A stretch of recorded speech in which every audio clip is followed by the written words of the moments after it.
لما حد يجي يسألني أنا ابني عايز يتمرن، سواء عنده 4 سنين 5 سنين 10 سنين، إيه أفضل سن للتمرين؟ أنا كنت عملت فيديوز صغيرة قبل كده إن أنت بتبتدي تمرن ابنك من بعد الولادة على طول. أنت بعد الولادة هو بيبتدي يعمل حركات، ابتداء من 6 شهور بتقدر تعمل له حركات في رجله وفي ايده، طبعا حركات بسيطة واحدة واحدة. كل ما بيكبر وكل فئة عمرية ليها حركات معينة تقدر تعملها، طبعا عشان الولد متقسيش وعشان يستفيد.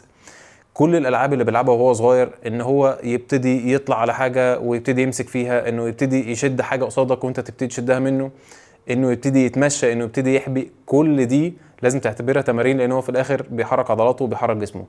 لحد ما يبتدي يكبر يبتدي تختار له رياضة مناسبة ليه، يبتدي يتمرنها، الموضوع الى ما لا نهاية لحد ما يكبر خالص. يعني انت من بعد لما بتتولد من عندك 6 شهور او سنة بتبتدي تتحرك، كل دي اعتبرها تمارين لجسمك لحد ما بتكبر وبتوصل 70 سنة و80 سنة. طول ما انت قادر تتحرك لازم تتمرن، ولازم تشوف الرياضة المناسبة ليك، المهم ما تبطلش رياضة.